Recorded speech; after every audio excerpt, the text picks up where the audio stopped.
parle de tout, parle de tout, Il rentre dans le sale, direct. C'est ok d'en parler. C'est ok de montrer le sentiment. Juste qu'on est béni. Parce que c'est une bénédiction de Dieu d'avoir des enfants et ça me rend heureux. Qu'est-ce que la paternité à tes yeux? Oh my God, aujourd'hui, on est entre papas. J'espère que vous allez bien. Aujourd'hui, on a l'honneur d'accueillir deux grands super papas. Merci déjà d'être là. Mais avant de les introduire, j'aimerais vous parler un tout petit peu de la podcast. Pour moi, c'était important de parler des papas, tout simplement pour nous mettre en lumière et aussi parce que notre voix n'est pas assez entendue. Sans plus tarder, Tobias, s'il te plaît, introduis-toi. Bonjour à tous. Voilà, je m'appelle Tobias. J'ai deux enfants, deux garçons. Un garçon de 5 ans, bientôt 6, et un autre petit garçon de 2 ans et demi, bientôt 3. Et voilà. Je travaille dans le retail, dans la vente, et je suis assistant manager. Voilà, je suis épanoui comme papa. Okay. Et je pense qu'on va en parler, mais il y a des choses à dire, donc voilà. Alors, bonjour. Bonjour. Moi, c'est Rotimi. Je sais que c'est pas un prénom commun, mais on va faire avec. C'est ça. Non, mais plus sérieusement, moi, je suis papa d'un petit garçon de 5 ans. Il va sur ses 6 ans aussi, comme Tobias. C'est ma fierté, en fait, tout simplement, parce que cet enfant est une boule d'énergie. Il m'apporte une joie incommensurable. Aujourd'hui, c'est pour lui que je me bats dans tout ce que je fais. C'est ma raison de vivre. Bon. Moi aussi, comme vous le savez, c'est pour ça que pour moi, c'était vraiment important de le faire avec vous. C'est que j'ai une petite aussi qui a 2 ans et demi. Elle va sur ses 3 ans dans quelques mois. Et franchement, elle me rend ouf, mais je la kiffe. C'est un style d'amour que j'ai jamais ressenti auparavant. Et franchement, c'était vraiment important pour moi de faire ce prélude avec vous parce que on a grandi ensemble, on s'est vu vraiment grandir, mûrir, devenir des hommes. Et aujourd'hui, on a des enfants et c'est vraiment un truc de fou qu'aujourd'hui on puisse faire ça, en parler et voilà. Et les sujets que je voulais vraiment aborder, c'est pourquoi est-ce que c'est tabou, pourquoi est-ce qu'on n'en parle pas assez, qu'est-ce qui a changé en fait depuis qu'on est devenu vraiment papa. J'aimerais un peu savoir à vos yeux, on va commencer par Rotimi, qu'est-ce que la paternité à tes yeux? Ça, c'est une très bonne question parce que je pense qu'il n'y a pas vraiment de réponse pour cette question. Il faut le vivre en fait. Avant de l'avoir vécu, tu peux avoir plusieurs théories sur le sujet, tu peux entendre les expériences de telle personne, mais une fois que tu es dedans, c'est ta propre expérience. Et tu dois comprendre ça dès le début parce que aucune expérience ne sera pas la tienne, vu que aucun enfant ne se ressemble, aucune relation ne se ressemble. Donc, pour moi, la paternité, c'est une expérience personnelle. C'est vraiment une expérience personnelle et il faut essayer de se dire qu'il n'y a pas de manuel pour bien le faire ou pour mal le faire. Tant que tu essayes et que tu donnes 100% de ton être dedans, je pense que tu peux y arriver en fait. Donc la paternité, c'est faire du mieux de ce qu'on fait, faire au mieux en espérant le meilleur. Voilà. Très de ouf. Et pour toi, Tobias, c'est quoi? Écoute, paternité, c'est quelque chose d'assez fort parce que, Rotimi l'a très bien résumé, mais on dit beaucoup de choses sur paternité. On voit des schémas différents. On a eu nos parents, etc., en tout cas nos pères qui ont une manière de procéder. Donc on avait des exemples. On pensait que c'était de cette manière-là, peut-être qu'il fallait le faire. Mais je pense que la paternité, à partir du moment où déjà on est soi-même, on a une manière de procéder, une manière d'être par soi-même. Je pense que c'est important. La présence, c'est important aussi. Pour moi, c'était vraiment important parce que j'ai un peu l'impression qu'on a tous une définition personnelle de la paternité. In my opinion, c'est vraiment ce que Rotimi a dit, c'est une expérience personnelle et tu peux pas dire, écoute, frérot, demain tu vas être papa, ça va se passer comme ça. C'est impossible. Parce que toi, tu as déjà de 1 plutôt, tu es déjà différent de moi. Ton enfant va être différent du mien. Tu ne sais pas ce que tu vas avoir comme expérience et vice-versa. Tout ce que tu peux vraiment faire, c'est donner ton max tous les jours pour que ton petit ou ta petite soit au mieux. Et c'est vraiment impressionnant parce qu'on peut vraiment penser que, oh non, on va dire, il y a un manuel on va toujours te dire, est-ce que tu es prêt? Est-ce que vous êtes prêt? Mais en vrai, de vrai, ça veut dire quoi être prêt? On m'a pas donné de poupée pendant 3 mois ou 6 mois où je devais faire des tests, changer des couches, avoir un bébé qui pleure, blablabla. C'est pas possible. C'est l'enfant est là. Ah ouais. Faut assumer maintenant. C'est tout.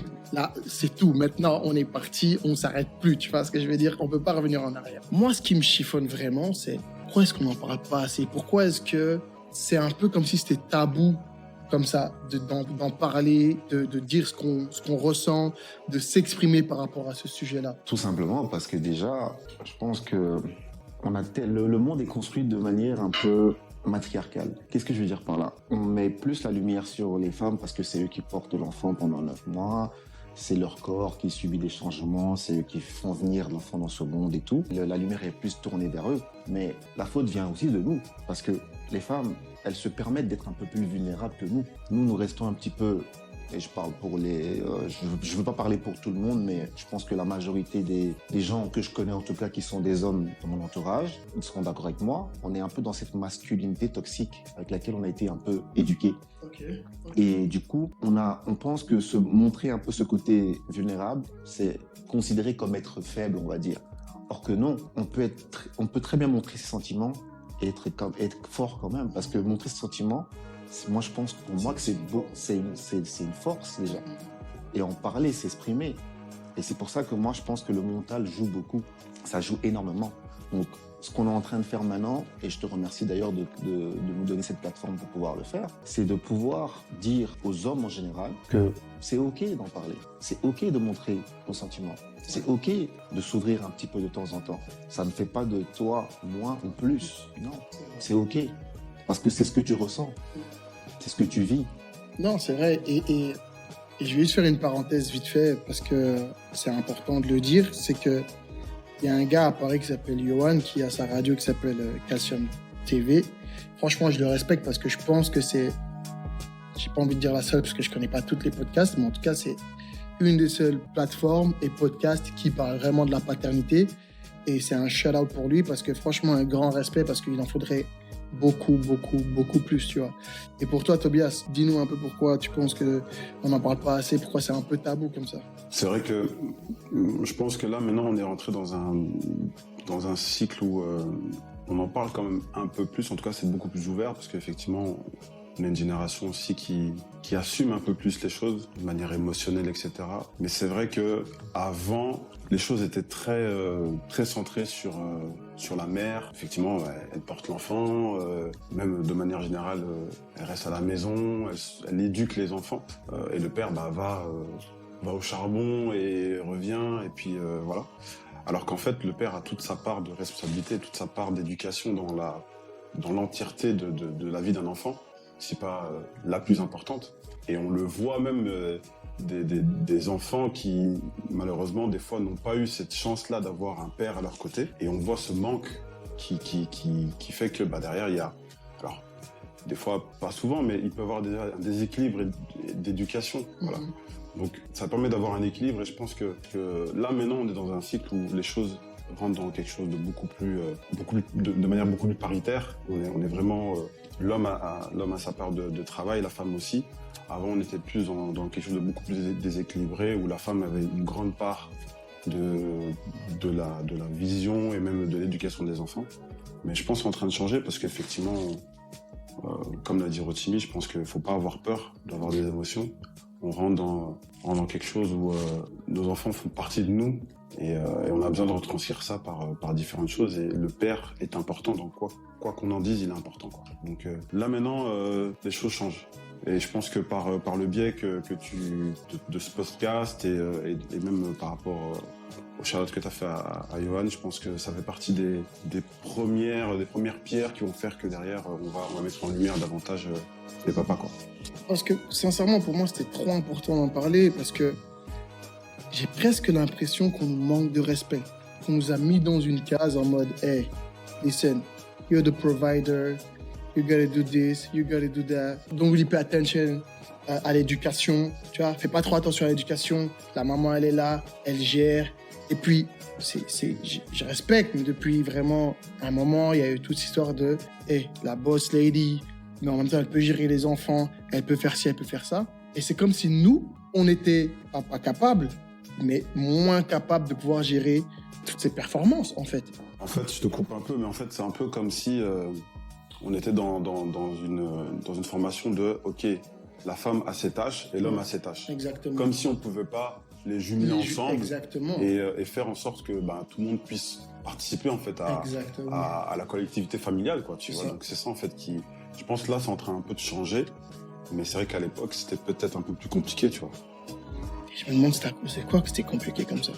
Pourquoi est-ce qu'il y a eu directement... Est-ce que c'était à cause de l'homme? Est-ce que c'était à cause de nous qui nous sommes dit genre RAF du gosse, je vais aller charbonner, je ramène l'oseille et puis je sais quand même qu'il y a une nana à la maison qui va gérer ça, il y a ma femme qui est à la maison, elle va gérer ça. Est-ce que c'est de notre faute qu'on a instauré ça dès le début, ou est-ce que ça s'est fait un peu comme ça, en mode la femme a pu dire en vrai, don't worry about it, I got it, do what you gotta do, I got your back, don't worry about it. C'est ça que moi je me pose aussi comme question. Je pense qu'il y a un peu de tout. Ouais. Il y a un peu de tout, mais Je pense vraiment que on est le produit de notre environnement, tout simplement.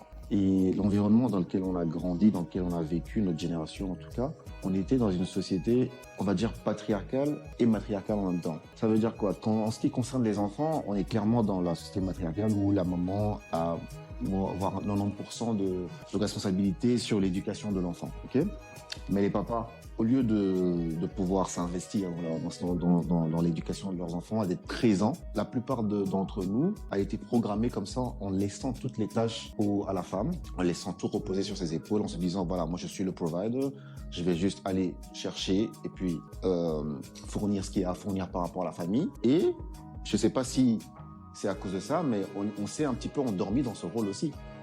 On a trouvé une zone de confort dedans. C'est ça. Parce que voilà, on se dit, s'il y a un souci, on va voir ta maman. Ouais. S'il y a n'importe quoi, on va voir ta maman. Alors que un papa, c'est pas juste faire un enfant et puis remettre tout entièrement à la maman. Non, il faut que tu participes aussi. Il faut que tu puisses dialoguer. Mais pour ça, il faut que tu puisses t'ouvrir. Si tu ne t'ouvres pas, les enfants ne pourront pas venir vers toi. Pourquoi ils ont plus facile à aller vers la maman? Parce que la maman, elle est plus ouverte. Elle est plus vulnérable, elle est plus émotionnelle. Le papa, en général, on nous a éduqués, c'est pour ça que je parlais tout à l'heure de la masculinité toxique, c'est qu'on nous a éduqués à être stoïques. Une carapace un peu. Voilà, et cette carapace-là est un piège pour nous-mêmes, parce qu'au final, elle nous bloque de tout. Des émotions avec nos enfants, des moments qu'on pourrait partager avec eux, des moments dans le monde, enfin, juste les inclure en fait dans notre monde. Ce que font les mamans. Tu rentres dans n'importe quelle maison, la plupart en général, je parle pas pour tout, mais les enfants sont toujours plus proches de leur maman que de leur papa. Parce que leurs papas eux-mêmes ont créé un fossé avec leurs enfants sans même s'en rendre compte. Savoir, ouais. Et donc au final, eux-mêmes ne se rendent même pas compte qu'il y a ce fossé-là parce qu'ils sont le produit de leur environnement au départ. Donc je pense que c'est ça. On s'est enfermé dans une spirale. Dans une spirale. Exactement. Et là maintenant, c'est bien que les dialogues, on entreprend un dialogue. Parce que c'est justement avec les dialogues qu'on évolue. Le dialogue est une thérapie en soi. C'est ça. Et avec cette thérapie-là, on peut justement évoluer. Et l'époque, elle est propice à ça. Là, maintenant, on est papa. Et sincèrement, je me rappelle vaguement de comment j'étais avant d'être papa. On dirait que genre, j'ai jamais eu une vie avant d'être père, tu vois. C'est une dinguerie. Est-ce que vous pouvez me dire en quoi ça vous a changé depuis que vous êtes devenu papa? Sincèrement. Je pense qu'il y a un truc, je le dis souvent, mais Rotimi l'a dit un petit peu, je pense qu'il y a quelque chose d'émotionnel. C'est un peu comme si c'était une coquille un peu, tu vois, qui se brisait en nous, qui était vraiment au fond de nous. Et le jour où on voit les premières, nos enfants, l'enfant pour la première fois, je pense que cette coquille en fait elle explose et elle débloque quelque chose d'émotionnel, l'amour que tu as pu dire tout à l'heure. Et c'est vraiment un amour inconditionnel. C'est vraiment ça, en fait. Et à partir de là, tout s'ouvre à nous. Parce qu'après, tu as de l'amour pour ton enfant, tu veux l'éduquer, tu veux tout faire pour lui pour qu'il puisse réussir. T'as vraiment des super pouvoirs, quoi, si je peux dire, tu vois. Ouais. C'est vraiment ça, en fait. Et avant ça, comme on l'a dit, il n'y a pas de mode d'emploi. C'est-à-dire qu'on te dit pas, ouais, mais en fait... c'est telle formule, telle chose qui vont faire que tu vas être un bon papa ou un mauvais papa. Non, c'est vraiment notre personnalité, comment on est. Mais je le répète, mais cette coquille-là, une fois qu'elle explose, C'est incroyable. C'est vraiment vrai. Et du premier, moi j'en ai 2, mais le deuxième c'est la même chose. Et Est-ce que c'est vraiment la même chose? C'est différent. Est-ce que tu penses que tu as le même amour pour les deux ou tu as un amour différent pour les deux parce que c'est pas la même personne, tu vois? je pense qu'il y a ce fantasme un peu de se dire il y a un amour différent pour les deux. Bon après, j'aime croire que non, tu vois, et je pense que c'est pas le cas. Mais c'est vrai que quand on en a un, on est tellement, on n'est pas préparé à ça et on n'a jamais vécu ça avant, donc effectivement, c'est beaucoup plus intense. C'est toute expérience qu'on vit pour la première fois, on la vit de manière beaucoup plus intensive. Mais la deuxième fois, c'est clairement, t'es préparé, mais tu la vis tout aussi. Est-ce que tu as plus de saveur, entre guillemets? Est-ce que tu profites plus je de la pense que deuxième je fois? pense que tu profites encore davantage. Le fait d'être père, je pense que ça débloque vraiment quelque chose d'émotionnel, de très intense. Un amour inconditionnel qu'on ne mesure pas en fait, qu'on ne mesure pas parce que un enfant c'est énormément de choses et ça nous apporte, il y a énormément de bienfaits en fait. Et donc voilà, je pense vraiment qu'il y a ce truc un peu métaphorique, hein, mais vraiment cette chose un peu de voilà, il y a une coquille qui se brise en nous et qui ouvre vraiment tous les champs des possibles, un peu tous les chakras, si on peut même dire ça, tous les chakras paternels, Très on va dire, important. très important. Et donc voilà, mais En fait, il a très très bien dit ça. Mais il me fait penser à une phrase que mon père me disait toujours. C'est, je pense que vos parents vous l'ont dit sûrement aussi. Quand tu auras un enfant, tu comprendras. c'est une phrase qui revient souvent. C'est une phrase qu'on a entendue 1 milliard de fois, mais sur le coup, on comprenait pas le sens. Clairement, ouais. Bah aujourd'hui, je peux dire que je comprends ce sens. Et je le comprends vachement Ah ouais, là, on la comprend parce bien, là. que Là, on la c'est comprend. cette phrase-là. Tu sais, à l'époque, on l'écoutait, elle rentrait là, elle sortait là, et on comprenait pas du tout le sens. Il y a beaucoup de choses qu'on comprenait pas et qu'on comprend maintenant parce que, tu sais, ton enfant, tu as envie de le protéger du monde, mais tu as envie qu'il s'ouvre au monde. Et cette dualité-là, naviguer entre ces deux lignes-là, c'est vraiment, vraiment C'est difficile. difficile. Parce que, imaginons qu'il va tomber, enfin, il va trébucher d'un escalier, par exemple. En tant qu'instinct paternel, tu vas vouloir l'empêcher directement, le protéger de ça. Mais s'il ne tombe pas, il n'apprendra pas non plus. Exactement. C'est ça, en fait. Et je pense que ça résume très bien cette balance dans laquelle on est quand on est papa. On est entre une ligne très fine et on est tout le temps sur cette sellette-là, mais avec beaucoup, beaucoup d'amour, comme disait Tobias. Et cet amour-là, c'est ce qui nous transporte, en fait, dans notre rôle de parent, tout simplement, que ce soit papa, maman, n'importe qui. Mais tant qu'on a ça, ben, c'est plus facile de naviguer sur la petite ligne, en fait. Parce que c'est ça. Pour moi, en tout cas, c'est comme ça que je ressens le changement qui m'a bouleversé concrètement, c'est ça, en fait. C'est que, j'ai découvert, comme Tobias l'a dit tout à l'heure, un nouveau sentiment en moi que je ne connaissais pas du tout. Parce que voilà, quand on est jeune, on parle d'amour, on parle de ci, on parle de ça. Mais je pense que les gens ne mesurent même pas c'est quoi l'amour. Parce que c'est facile de dire je t'aime. Les gens disent je t'aime n'importe comment. Ouais. Mais tu peux pas comprendre ça tant que tu n'as pas Ressenti. vraiment un amour qui ne naît de rien. C'est ça. Parce que c'est ça, il naît de rien, Oui. cet amour. Parce que si c'est un amour envers quelqu'un ou envers quelque chose et tout, c'est plutôt un désir, moi je pense. On confond souvent le désir et l'amour, c'est pas la même chose. Et ça se construit même. C'est ça. Ça se construit. Alors Ouais, que là, c'est c'est instantané. C'est instantané. en fait. Ça naît comme ça, Ouais. tu ne sais même pas expliquer pourquoi c'est là. Tu sais juste que ça continue à grandir et ça t'envahit, ça te fait planer en fait, tout simplement. Et que tu es prêt vraiment à tout pour que l'autre puisse s'épanouir en fait. Parce que c'est ça, aimer en soi, c'est vouloir le bien de l'autre. C'est ce que j'ai compris en fait, moi. C'est ce qui a changé dans ma vie, c'est vraiment me dire qu'est-ce que je peux faire pour tous les jours améliorer la vie de mon enfant en tout temps, en tout moment. C'est devenu une obsession et un but pour ma vie en fait, tout simplement. Intense. Franchement, c'est intense et c'est pour ça que c'est vraiment important d'en parler parce que je sais et nous savons tous qu'il y a tellement de papas ou de futurs papas qui ont peur d'en parler, qui ont peur de ressentir ces sentiments parce qu'en vrai, on ne sait pas dans quoi on se lance, tu vois. L'enfant est là, tu le vois, les premières secondes, c'est presque incompréhensible. Tu te dis, mais donc la veille, tu pensais savoir ce que tu allais ressentir le lendemain, mais quand tu vois l'enfant, ça n'a rien à voir. Surtout, il y a ce truc aussi de, on est papa, mais on n'a pas vécu la grossesse, quoi.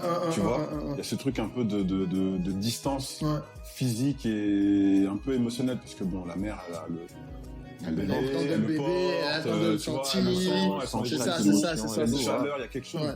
Il y a une fusion. Voilà, il y a une fusion. En plus, des fois, il y a des papas qui sont très réticents par rapport à ça aussi. C'est ça. Ils ont du mal. L'évolution physique de leur épouse ou de leur compagne qui les rébute un peu, qui les mettent un peu en retrait.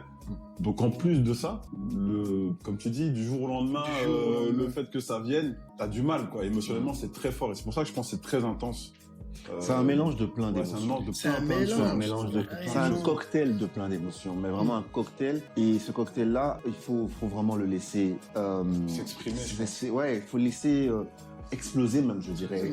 Faut pas le bloquer. Il faut le laisser vraiment t'envahir. Laisse-le parce que chacune des émotions que ça va t'apporter t'aidera justement à pouvoir grandir. Parce Mais que en c'est ça. parlant de ça, pour pas te couper, est-ce que vous avez déjà essayé de contrôler l'amour que vous avez pour vos enfants en se disant, tu vois, en mode, je sais que je dois l'aimer, je vais l'aimer, il n'y a pas de problème, mais je peux pas être trop emotional pour pouvoir garder la tête froide. C'est de tu ça que vois. je te parlais tout à l'heure quand je parlais de l'exemple de trébucher dans l'escalier ou quoi. C'est que c'est vraiment ça en fait. C'est que parfois, on est toujours bloqué entre cette ligne-là où on a trop d'amour et on veut tout le temps être la main qui protège. Mais si tu es trop protecteur, tu ne le laisses pas vivre en fait, tu l'étouffes. Parce que l'amour, c'est bien, mais il faut qu'il y ait un équilibre dans cet c'est ça. amour. S'il n'y a pas d'équilibre dans l'amour, c'est étouffant après. L'excès de toute chose nuit. Et même l'amour. Ouais. Tu peux aimer à excès aussi. Tu vois, donc tu dois trouver cet équilibre-là de pouvoir aussi transmettre cet amour-là sans qu'il soit étouffant. Et c'est pas juste pour lui, même pour toi. Parce que parfois l'amour peut être overwhelming, même pour toi. Ouais, c'est ça, c'est sûr. C'est ça en fait. Donc tu dois vraiment laisser les choses se faire. C'est ça en fait. Parce qu'il y a aussi quelque chose que je pense, et je rebondis sur ce que disait Rotimi, je pense qu'il y a beaucoup de pères, même, je dirais même de parents, qui ont du mal à laisser leur enfant se développer parce qu'ils pensent que c'est une projection d'eux. Tu vois. Alors qu'en fait, c'est un être à part entière. Ouais, On est sur un être humain, en fait. Tu vois, on est sur quelqu'un qui se développe, qui s'éduque par son environnement, par les choses qui l'entourent. Et il faut qu'il apprenne par lui-même. Tu peux pas être tout le temps derrière lui, tout le temps le chapeauter, à chaque fois le protéger, etc. Alors oui, bien évidemment, mais il faut trouver cette dualité-là, cet équilibre-là, C'est une ligne très fine. pour à la fois lui faire partager tout ton amour que tu as pour lui, avec la sévérité, la rigueur, les valeurs que tu vas lui transmettre. Et puis derrière, le laisser faire aussi, le laisser chuter, le laisser se tromper aussi, tu vois. C'est ça. Parce qu'en fait, c'est un être à part entière. Il faut le laisser faire parce que c'est pas ta projection, c'est pas ton mini-moi, quoi. Tu vois. Et ça, des fois, les gens ont du mal, en tout cas, les papas, peut-être, ont du mal, surtout qu'en plus, on a tous du mal. On a tous du mal, je pense, tu vois. Surtout le premier. Ouais. Le premier, on a vraiment ce transfert qui se fait. Ouais. Inconscient. Inconsciemment, Mais c'est un en plus. transfert. Ouais. On aimerait tellement tout transférer. C'est impossible. Notre amour, nos peines, nos rêves, nos souvenirs, tout. Tout ce qu'on n'a On pas se rend pu même- avoir, on aimerait que On lui ait tout. transfère Tout. C'est vrai. C'est vraiment ça en fait. Ouais, On c'est transfère et on dirait même qu'on transpose tout. Ouais. Mais au final, si on fait ça, on laisse pas l'enfant être Lui-même. lui-même. Ouais. Il peut pas être il peut pas être l'être entier que Dieu a créé. Moi, j'aimerais vraiment continuer en disant, donc après tout ce qu'on vient de dire, comment est-ce que vous vous sentez aujourd'hui d'être papa? Donc aujourd'hui, toi-même, tu sais, tu marches dans la rue, je suis un papa. Call me daddy, I'm a zaddy. Tu vois ce que je veux dire? Tu vois, tu peux pas, aujourd'hui, on peut pas marcher dans la rue, rencontrer une nouvelle personne et ne pas mentionner le fait qu'on est papa. Tu vois? On peut pas. Comment est-ce que ce nouveau statut, comment est-ce que vous vous sentez aujourd'hui en tant que... Écoute, c'est très compliqué, mais à la fois, c'est simple. Moi, je dirais dans un premier temps, je pense que on va rentrer un peu dans des choses un peu spirituelles peut-être, mais Dis-nous tout, tonton, dis-nous tout. je trouve qu'on est béni. Je pense qu'on est béni déjà. C'est déjà une bénédiction en fait. Le fait d'avoir un enfant, je trouve que voilà, c'est une bénédiction, c'est une joie déjà. On est heureux, tous les sentiments qu'on dit, mais je pense qu'au-delà de ça, c'est une bénédiction.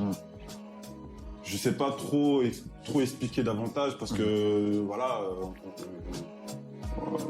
je pense que vous comprenez ce que je veux dire. On va pas trop rentrer dans On va pas trop rentrer dans les détails, le dogmatique. mais je répète encore une fois, je pense que c'est une bénédiction parce que au-delà de ça encore, on oublie, hein, mais parce que nous on a la chance d'avoir des enfants, mais il y a beaucoup de personnes qui veulent être papa et qui ne le sont pas. c'est difficile, en fait.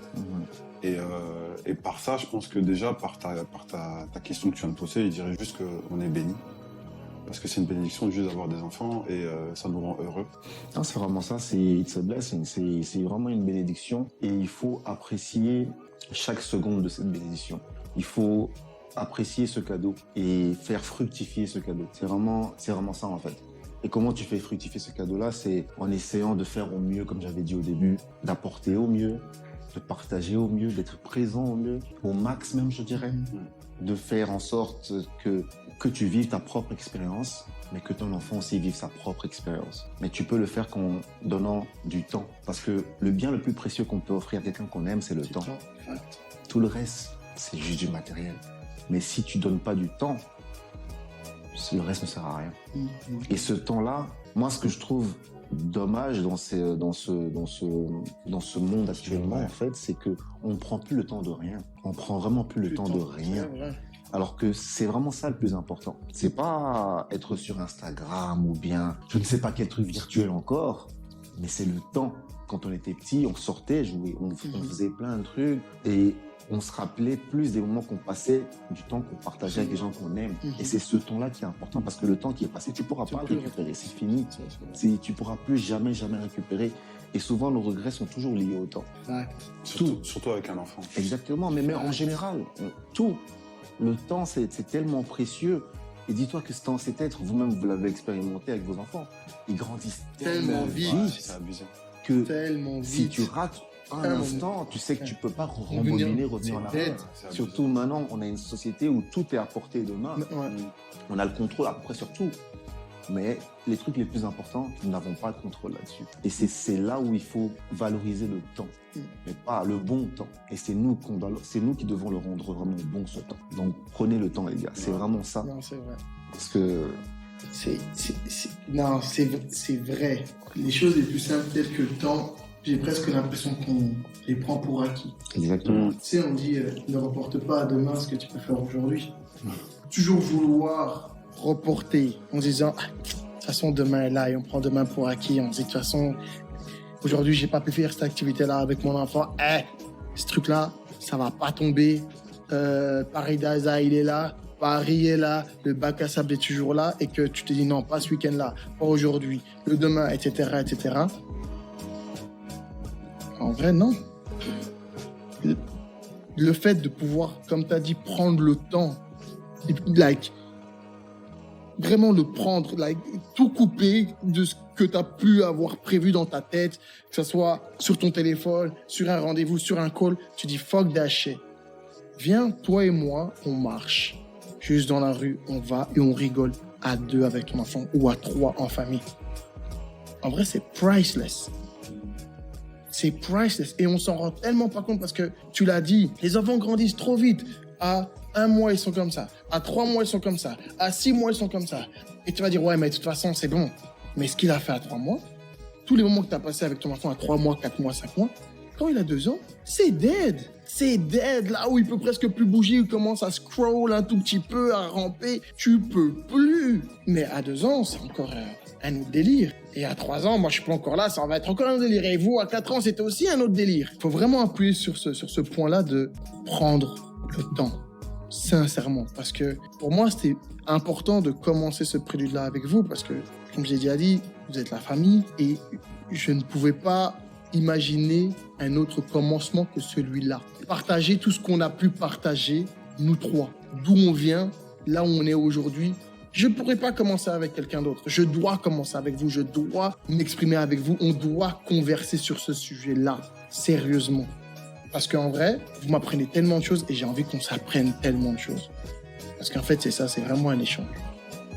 Et ça, c'est important qu'on continue à s'échanger sur tous ces sujets-là, qu'on n'ait pas peur de se poser des questions sur un vrai de vrai. C'est bien, comment est-ce que je peux faire ça? Parce que là, je suis un peu en train de galérer avec Sénamé. Comment est-ce que je peux faire là? Attends, j'appelle Rotimi. Rotimi, j'ai un petit problème par rapport à ça. Comment est-ce que je peux faire ça? Ah, t'inquiète, je suis déjà passé par là. Ça, c'est 2 ans et demi. T'inquiète. Fais ça. You got it. Oh, t'as bien, s'il me rappelle. T'inquiète, je suis aussi passé par là. Fais ça. You got it. Oh, demain, tu vas avoir une fille. Manuel, putain, j'ai une fille. Comment t'as fait ça? Oh non, t'inquiète. Fais you got it. Non, c'est important, c'est important. C'est important qu'il y ait cet échange-là. Surtout, c'est important de mettre des mots Ouais. aussi, tu vois, dans des conversations, des fois, parce que je pense que par rapport au début de la conversation qu'on a eue, pourquoi c'était tabou? Parce qu'en fait, les gens ne se parlaient pas. En fait, ils ne communiquaient pas entre eux, tu vois. Et je pense que c'est important que maintenant on puisse communiquer entre papas Ah, c'est ça. pour pas faire la petite passerelle, mais c'est un peu ça en fait. Mais c'est là où les ladies nous battent, en fait. Ouais. Elles communiquent beaucoup entre elles. Exactement. ouais. Et nous, je les respecte. bah Ouais, oui, ouais, c'est ça. c'est ça. Parce c'est- que de pouvoir créer ce C'est ça. lien si rapidement à la crèche ou au parc. Parler, voilà. C'est ça. Et nous, on Respect. Exactement. Nous, on est là. on reste un peu On braqué, reste un peu bloqué ouais, bloqué. dans nos ailes. C'est ça. Mais Et je pense que sincèrement, rares sont les fois où, et je te le plus souvent, Mhm. c'est sur ça sur quoi on travaille tous, mais rares sont les fois où j'étais au parc et que j'ai vu un papa de moi et je suis allé, je lui ai dit, yo, what's up, how you feel? Là, comment tu te sens aujourd'hui avec ton petit? C'est chaud, c'est pas chaud, on se regarde, on se dit bonjour, genre, Mhm. on sait ce qu'on ressent. on se connaît, on ouais. se connaît. On se connaît. Mais c'est pas suffisant. C'est ça. Parce que les femmes arrivent à le faire, je le respecte. Mhm. Je respecte vraiment, tu vois.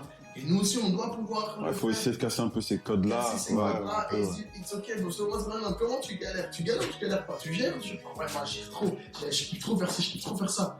Tu vois, casser cette carapace de quoi on parlait là tantôt, Ouvrir le dialogue. et Ouvrir le ouvrir le dialogue, la communication. parler de nos sentiments, Mm. parler de nos réussites, parler de quoi on Des galère échecs, aussi, de nos tout. échecs, des trucs pas qu'on regrette, mais qu'on a fait, qu'on a un peu mal fait, qu'on aurait voulu faire différemment. Mhm. Mhm. C'est important qu'on Ouais, le c'est fasse. important. Non, si on arrive à ouvrir le dialogue, c'est C'est la clé en il faut fait. comprendre en fait que le dialogue c'est la clé, la communication c'est vraiment la clé parce qu'en soi c'est là qu'on va réaliser clairement que toutes nos expériences en réalité il n'y a pas d'échec, il y a juste des apprentissages, on apprend, c'est tout.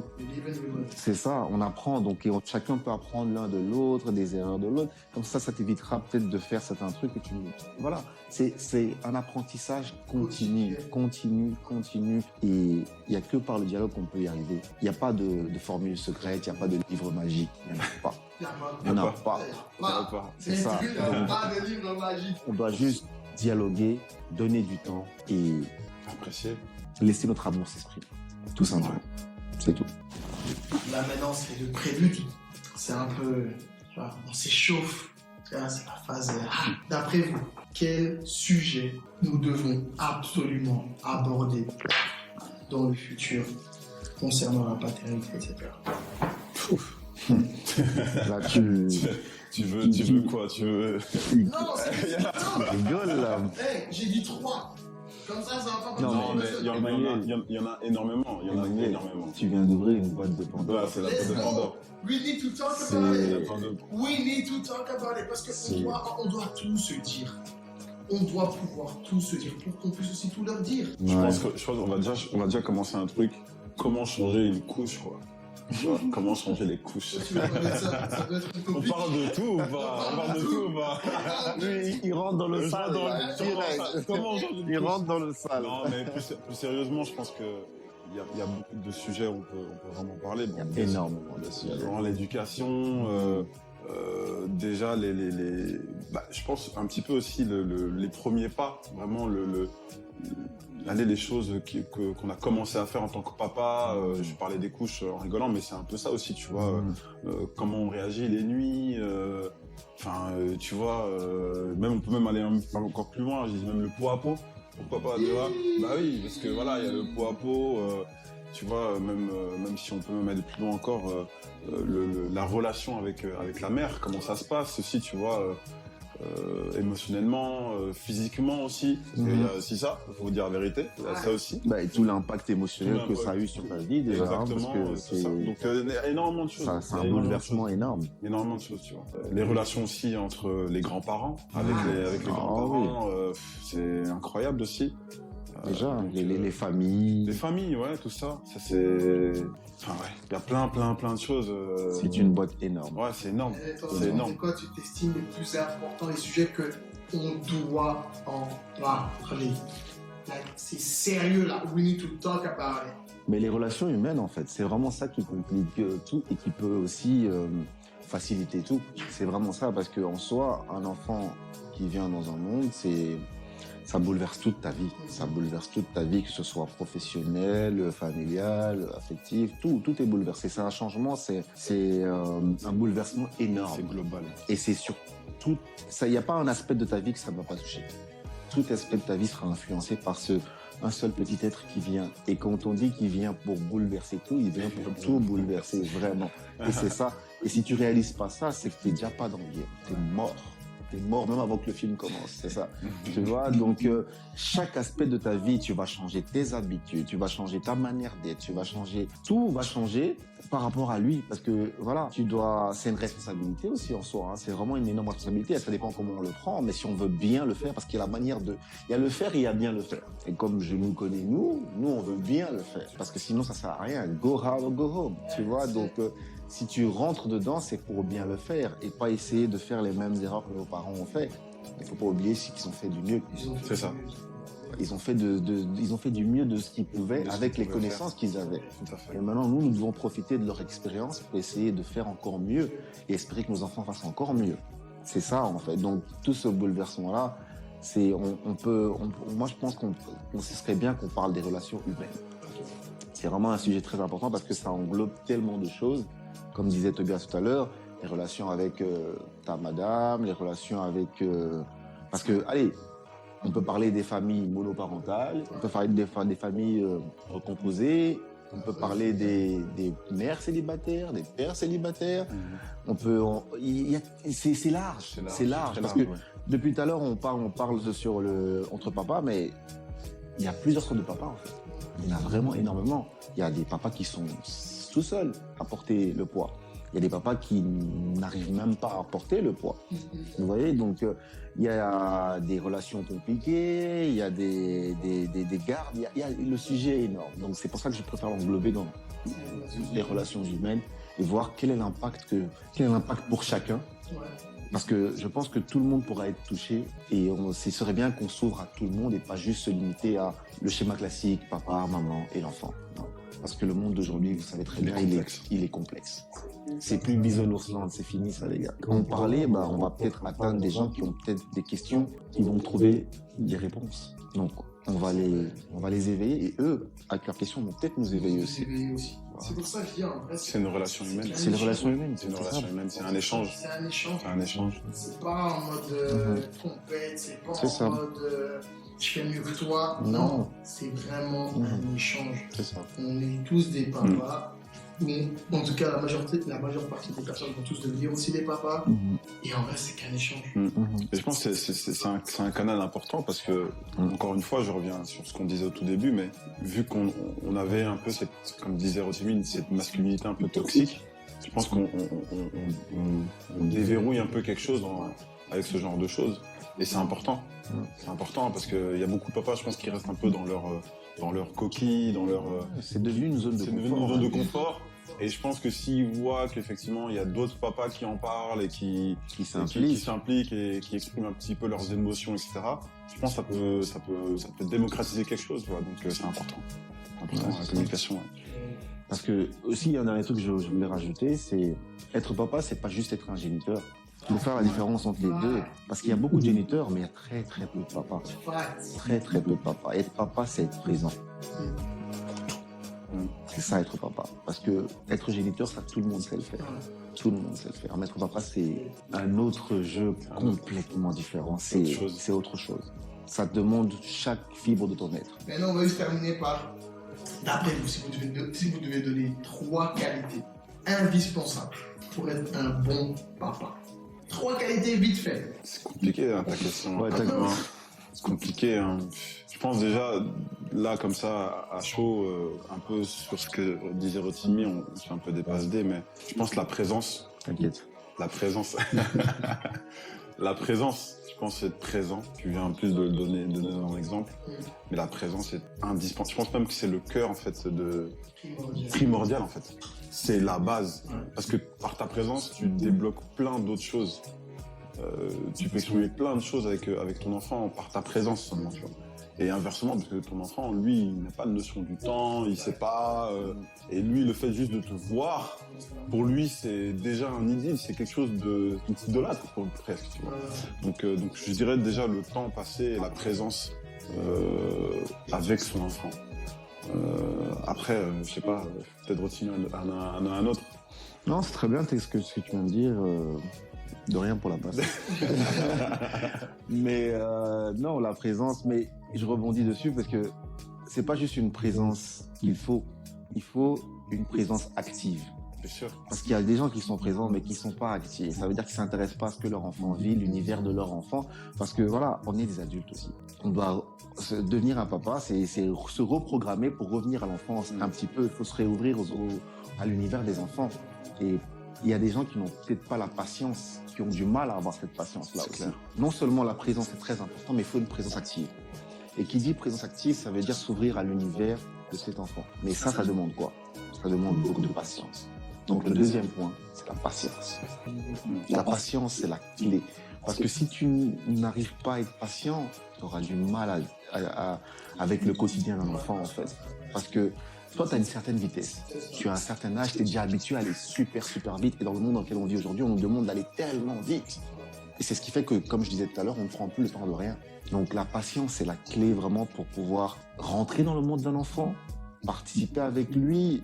On est vraiment en train de kiffer la même vibe, le même délire et compagnie, mais il faut de la patience pour ça. Et pouvoir rentrer dans ce domaine-là et tout couper à l'extérieur, se dire voilà, là c'est notre temps, on est dedans. Donc la patience, je pense, c'est le deuxième mot-clé. Et pour le troisième mot-clé, je te laisse. Ouais. C'est chaud pour moi. Ouais. Waouh. Moi, je te dirais, pour peut-être t'aider un peu, mais je te dirais la communication, en fait. Je pense que j'allais aller dans ce sens-là Ouais. parce que je sais, moi, les difficultés que j'ai eues par rapport à ça. Mm.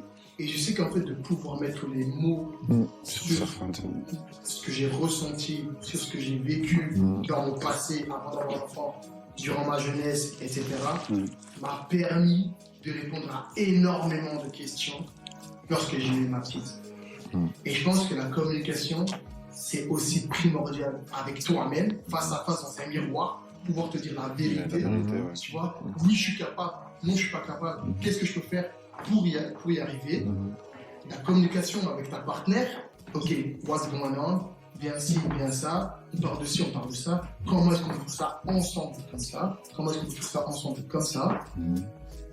Et la communication avec ton enfant. Tu vas pas commencer à parler en gaga, parler de bébé. Non, c'est ça. Directement, Ouais. comme si c'est un être humain, tu Ouais. parles normalement. C'est son éducation. Tu vois. C'est son éducation. En tout cas, sincèrement, on est entre papas aujourd'hui. Ah ouais. On a eu une vraie discussion. Ouais. C'était cool. En tout cas, c'était bien. Ouais. Et je vous remercie sincèrement d'être présent, d'être là avec moi, de me soutenir dans mon projet. C'est One Love. On est ensemble. Et à la prochaine. Merci de nous avoir invités. Ouais, merci. Et let's get it.